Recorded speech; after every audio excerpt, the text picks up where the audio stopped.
એની ઉપર અહીં ફોકસ કરેલું છે આપણે. એમાં સૌથી પહેલા ઉદાહરણ નંબર 6.6. તમે વિડીયો જોતી વખતે તમારી જોડે જે ચોપડી છે, પાઠ્યપુસ્તક છે, એને ખુલ્લી રાખજો એટલે તમને રકમ પણ જોઈ શકો અને ખબર પડે.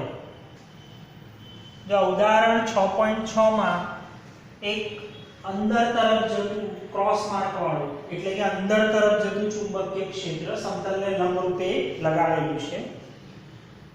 એમાં એક વર્તુળાકાર રિંગ પૈડું કંઈ પણ ગણી શકો તમે એવી રચના મૂકેલી છે અને એમાં 1 મીટર એની ત્રિજ્યા છે. આ જે વર્તુળાકાર રિંગ છે, કોઇલ છે, પૈડું ગણો જે કંઈ ગણો એ 1 મીટર એની ત્રિજ્યા છે. હવે 1 મીટર લંબાઈનો એક સળિયો એવી રીતે ગોઠવ્યો છે કે જેથી તેનો એક છેડો કેન્દ્ર ઉપર અને બીજો છેડો પરિઘ ઉપર આવે.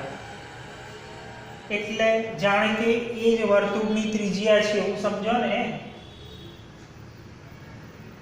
હવે આ રિંગને આપણે 50 રિવોલ્યુશન પરિભ્રમણ પ્રતિ સેકન્ડની ઝડપે ફેરવીએ છીએ. એટલે ચુંબકીય ફ્લક્સમાં ફેરફાર થશે એટલે EMF ઉત્પન્ન થશે. એ EMF કેટલો ઉત્પન્ન થશે એ આપણે નક્કી કરવાનું છે. તમને ચુંબકીય ક્ષેત્રનું મૂલ્ય B બરાબર 1 ટેસ્લા આપેલું છે. હવે જુઓ, EMF શોધવા માટે સૌથી પહેલા સળિયાનો એક સૂક્ષ્મ ભાગ લઈ લો. પહેલા આપણે આવી પરિસ્થિતિમાં સૂક્ષ્મ ભાગ માટેનું EMF શોધીશું અને પછી કુલ EMF માટે સંકલન કરીશું. એટલે જો સૂક્ષ્મ ભાગ ધારો કે dr, તો B એટલે કે આ સૂક્ષ્મ ભાગ માટેનું સૂક્ષ્મ EMF B is equal to B. આપણે B equal to BI નો ઉપયોગ કરીએ છીએ. B લંબાઈ dr જેટલી એટલે l ની જગ્યાએ dr, વેગની જગ્યાએ v. હવે કુલ EMF શોધવું હોય તો આનું સંકલન કરો એટલે સંકલન d. v ની જગ્યાએ r ઓમેગા મૂક્યો, આનું પણ સંકલન કર્યું આપણે, બંને બાજુ સંકલન લીધું. v ની જગ્યાએ r ઓમેગા કિંમત મૂકી જે તમે જાણો છો. b અને ઓમેગા અચળ છે, અચળ કોણીય ઝડપથી ફેરવીએ છીએ. b નિયમિત છે, બંને અચળ બહાર લઈ લો એટલે સંકલન r dr.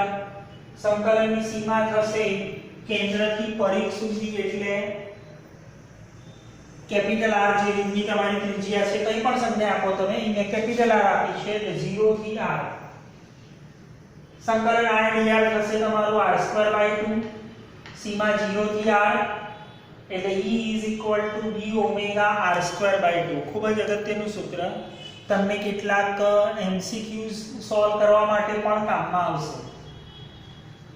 સૂત્ર સાબિત થાય પછી દાખલામાં કંઈ રહેતું નથી, પછી માત્ર કિંમત જ મૂકવાની છે.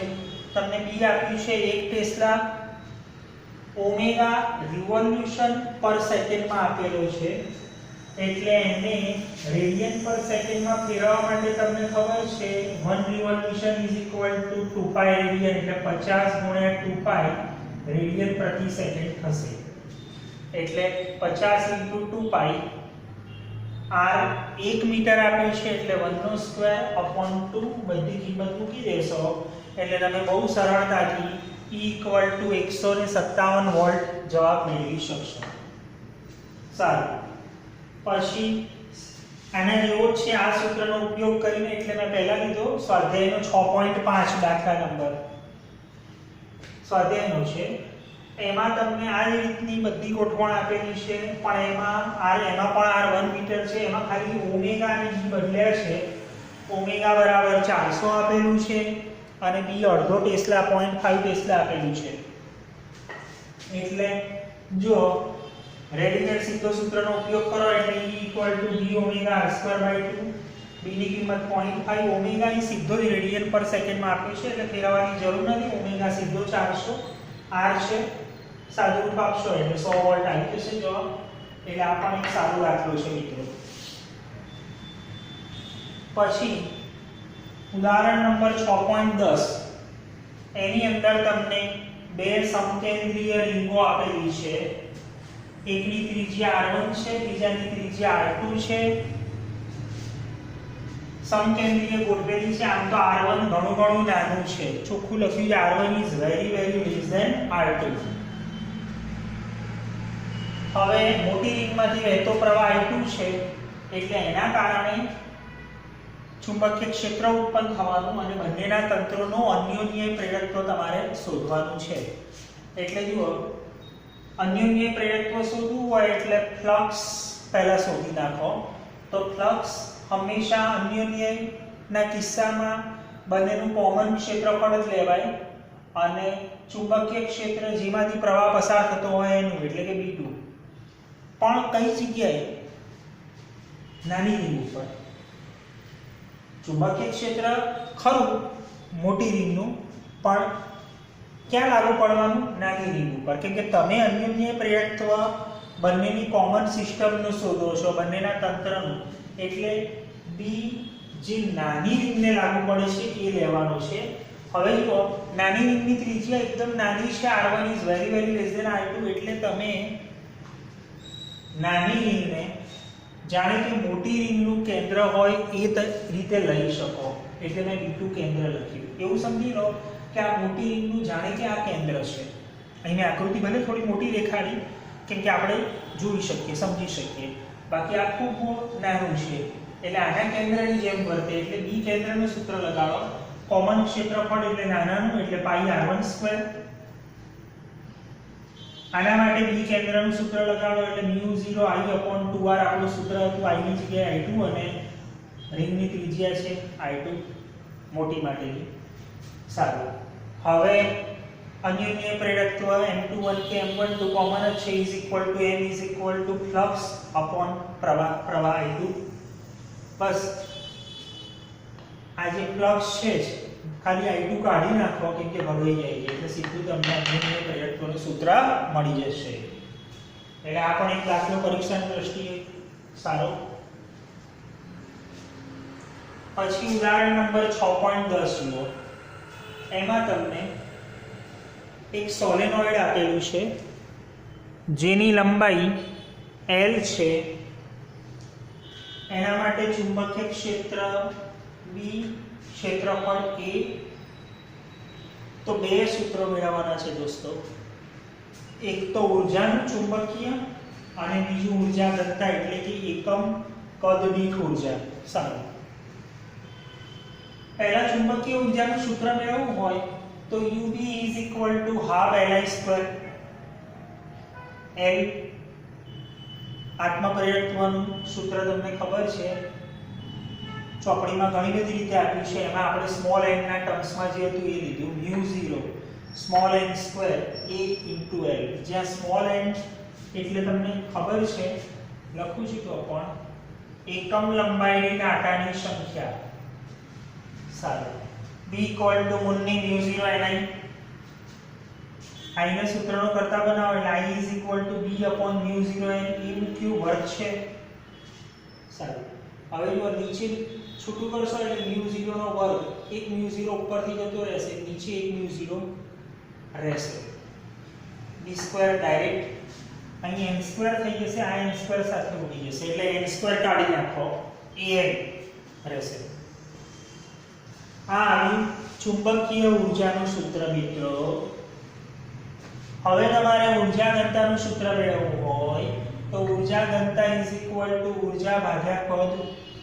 ઊર્જાનું સૂત્ર ઉપર છે મૂકી દીધું. કદ એટલે Al, ક્ષેત્રફળ ગુણ્યા લંબાઈ, Al ઉડી ગયા એટલે ρb = B²/2μ0. ચુંબકીય ઊર્જા ઘનતાનું સૂત્ર છે. જેવું જ એવું જ સૂત્ર તમે વિદ્યુતમાં શીખી ગયા છો. E² શું હતું બોલો? 1/2 μ0 નું કામ ત્યાં કોણ કરતું હતું? ε0. પેલું નીચે આવે તો આ ઉપર આવે, B² ની જગ્યાએ E². અને આ બંનેનું સંયોજન થશે એટલે કુલ ઊર્જા ઘનતા ρ = ρb પ્લસ ρe મળશે. વિદ્યુત ચુંબકીય તરંગો 8મા પાઠમાં તમે શીખશો. સારું, આપણો દાખલો તો અહીં પતી જ જાય છે.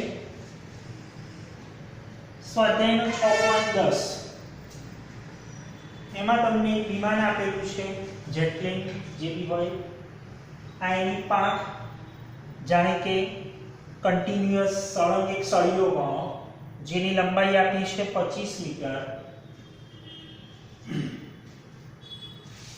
ગતિ કરે છે ઓબ્વિયસ છે પૃથ્વીના ચુંબકીય ક્ષેત્રમાં. હવે આ કિસ્સામાં પ્લેનને પૃથ્વીના ચુંબકીય ક્ષેત્રનો કયો ઘટક લાગુ પડવાનો તમને ખબર છે? શિરોલંબ હવામાં BV લાગુ પડશે. એ સતત BV એટલે કે શિરોલંબ ઘટકની ક્ષેત્ર રેખાઓને કાપશે, એને બદલશે અને માટે EMF ઉત્પન્ન થશે. એટલે BV ને મેં શોધી નાખ્યો સાઈડમાં d sin θ. B આપ્યો છે પૃથ્વીનું ચુંબકીય ક્ષેત્ર 5 × 10⁻⁴ થીટા 30 sin 30 હાફ એટલે 2.5 × 10⁻⁴ ટેસ્લા.